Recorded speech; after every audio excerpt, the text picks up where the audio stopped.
Hello, and welcome to a new installment in the original Norwood House Press series, Past the Pages, where we show you the faces behind the pages of some of our readers' favorite titles. I'm Christine, the editorial assistant, and today I'm speaking with Steven James Petruccio, a fantastic illustrator best known at Norwood for illustrating our popular beginning to read title, The Little Cookie. Steven, thank you so much for joining us today. We're happy to have you on the Past the Pages series. Thank you, Christine. Thanks so much for inviting me and having me and being interested in what I do. I was thinking we could start things off with you telling us a little bit more about yourself and what you do. Yeah, sure. Happy to do that.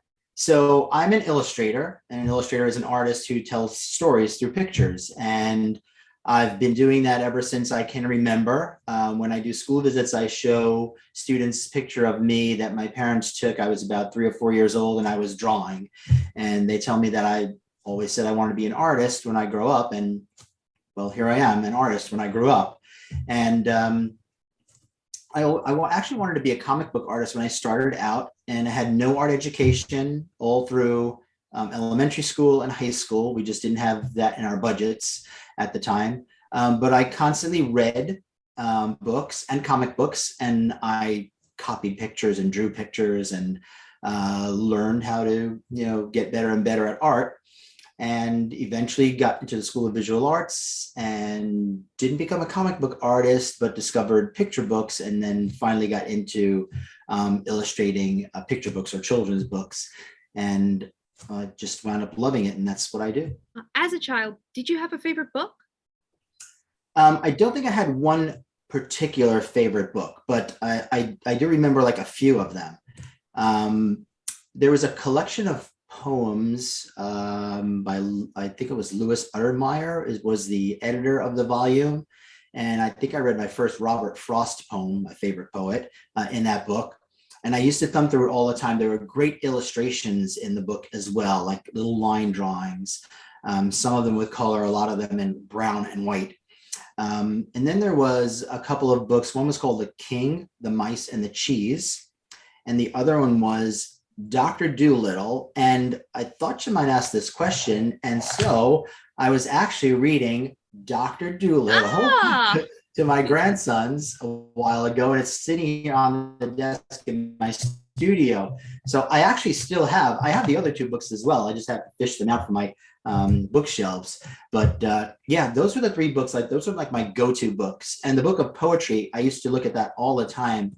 Especially for the illustration. So yeah, I did have some favorites that I went to, but I think in looking back, it really was like the illustrations that pulled me into, wanting to actually read the books.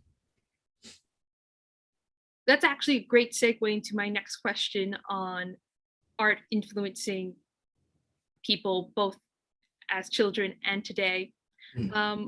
Who or what have been some of your personal major artistic influences? My dad, he's still here. He's an artist. He was an artist. He was a draftsman, an art director, a studio manager, and he was my major influence in becoming an artist. Because as I said, I had no art education in elementary school. My elementary school art classes consisted of the teacher doing a really bad drawing of Charlie Brown on the blackboard and then telling us to copy it. So if that's learning art, then I guess I did have art classes, but that was about it.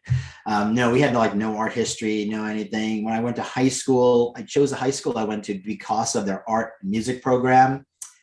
The year that I got in, they slashed the budget, and guess what went? You're correct, art and music. So the desk that I work at is from my high school. They got rid of all of the art furniture, and I was lucky enough to ask for a desk and got that drafting table. It's this height that I'm standing at now, so I can work comfortably at it. But it always reminds me that, back then, I started just drawing for myself. I would read books on anatomy. I geeked out on everything. I tell people, I was a geek. And then, of course, learning about other artists, N.C. Wyeth. I would say that my biggest influence in terms of illustration, N.C. Wyeth. And then the entire Wyeth family in terms of what I do with my fine art. But of course, Norman Rockwell and all the golden age illustrators, Howard Pyle. I was lucky enough to visit Howard Pyle's studio a while back, which is still standing, and stand on the spot where he gave his lectures. So if you're an illustrator, it's like, you're in, a holy place where the father of American illustration once taught the best students ever. So yeah, so all those things come into, what influenced me to become an artist, starting with my dad and then the great illustrators that followed. With those influences in mind, did they have an effect on your personal technique, do you believe, for your artistic process? Yeah, they did, because I really didn't learn any artistic technique other than looking at their work and then trying to, I guess I was trying to copy it, but although I was never like, really, let me copy this exactly how they did it, because I did not know, that there were different types of pencils. I had a number 2 pencil, and I didn't know that I could have pencils that were really dark and pencils that were really light. And so I just kind of, did what I did. And I guess in trying to copy what they were doing, I was kind of teaching myself different technique. And then my dad would tell me, well, we have this collection of pencils at work. I'll bring you a few home. And I'm like, wow, HB, 2B, all that's, wow, this is so cool. It's a dark line. I don't have to press hard. So yeah, he had a cabinet at home that he kept in his little studio where he did his retouching. And I was allowed to go in and like just raid like the art supplies in there, when I was old enough to know what to do with them. So I would look at those artists' work and I would try to draw what they were drawing, in kind of a similar style. I was always into realism. So I kind of, learned anatomy by looking at them, learned drapery by, looking at the fold of, a sleeve, near the elbow and that kind of stuff. And so I say geek, I'll say it again, because what 13, 14-year-old wants to know how folds form on a sleeve, but I was interested in that, and I was doing all that sort of work. You inspired me with the talking about the particulars of getting excited over the special pencils or the special particular colors and shading in the folds. A big thing with a lot of artists is about the tools of the trade. With you, when illustrating a children's book, what tools / materials do you like to use? Mostly nowadays, I am totally digital. So I'm using my iPad Pro with Procreate. And that's the program that I use to basically paint digitally. And prior to that, I was watercolor, traditional watercolor on Arches paper, and that was my thing. I had my paints that I use and my brushes that I liked, maybe, 5 or 6 brushes that were my go-to brushes. And, the way my technique in terms of what I did to surface prep and all that sort of stuff, I love it. I mean, I still love, getting the hands dirty, smudging the watercolor paint to get, textures. And I was like, no, digital, absolutely not. It's fake art. And then I started doing digital. I'm like, this is like the coolest thing. Do you have a favorite part of the book illustrating process? Finishing the book. That's always a fun time. I take a couple of days off after that. No, that is actually the best time because I thoroughly enjoy the entire process. My wife tells me I spend too much time researching. Why are you giving them all this time researching all this stuff? I'm like, I need to do this.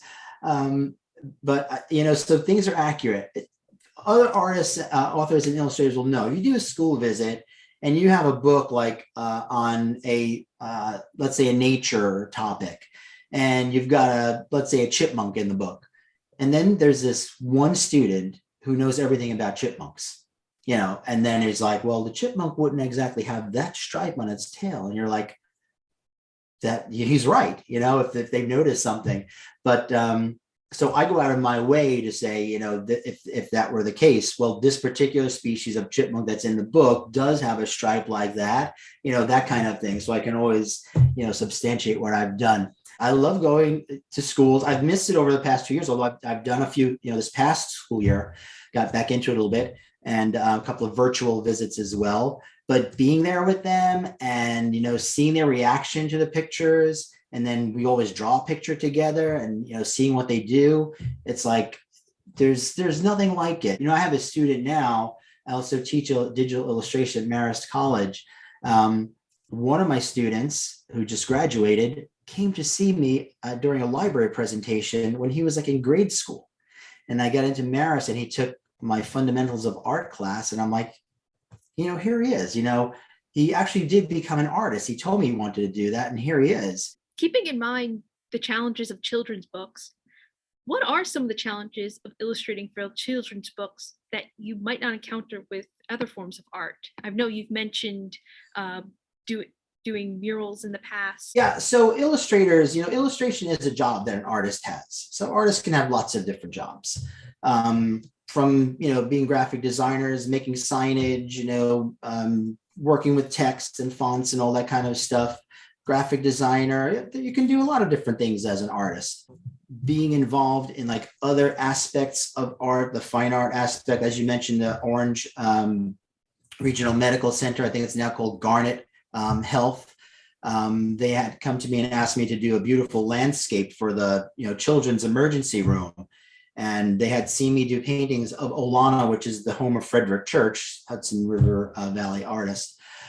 So they asked me, would you do a landscape like this picture that you did? And I'm like, I can do that, but how about we tell a story since I'm an illustrator? And I turned that landscape, which is 30 feet long by 8 feet high. As you walk along the mural, you'll encounter the fox and the crow, the possum and the snake, the frogs who wanted a king, and lots of other, I think there are like 12 fables in the mural. You'll see the characters associated with them. So the fine art part of me comes out in that painting aspect. So the challenge of picture books or children's books is that you really need to stay focused on the story. All the other stuff is cool. Like I got to make the mural what I wanted it to be. When I paint for myself, I was just painting on Bannerman Island, which is this cool castle that sits, in the Hudson River, right off the shore of Cold Spring, kind of near West Point. And, I can go onto that island and paint whatever I want to paint, however I want to paint it. And no one cares about me. I do what I want to do. And I'll paint, around things that I'm familiar, places I'm familiar with. And that's my work. Whatever informs my work there is what, I want to. For children's book, the story stays in my head. So since I haven't written the story, I'm mindful of what the author wants to get across in that story. So from the time I come up with what the characters look like, what the setting will be, how fast the pictures move the reader along, the continuity aspect, is that character still wearing, does it look the same? Will people recognize that character or the place? So all those things that you need to keep in mind while telling a story, even in terms of words, like we're really interested in the same thing, character, plot, and setting of the story. We want to get all those things in. So then how can you do it in an interesting way? One of the things about the little cookie for Norwood, which nobody knows, so, hopefully nobody finds out about this, there is in the illustrations, when the woman, who is my grandmother, by the way, that's what I based the character on, once she takes the cookie out of the oven, something smells the cookie come out of the oven, and it's a little mouse. And that little mouse appears through the entirety of the book. So when I go to schools and I do school visits and we use that book, so they're like, okay, it's a little cookie, it's gingerbread man story, and that's kind of cool.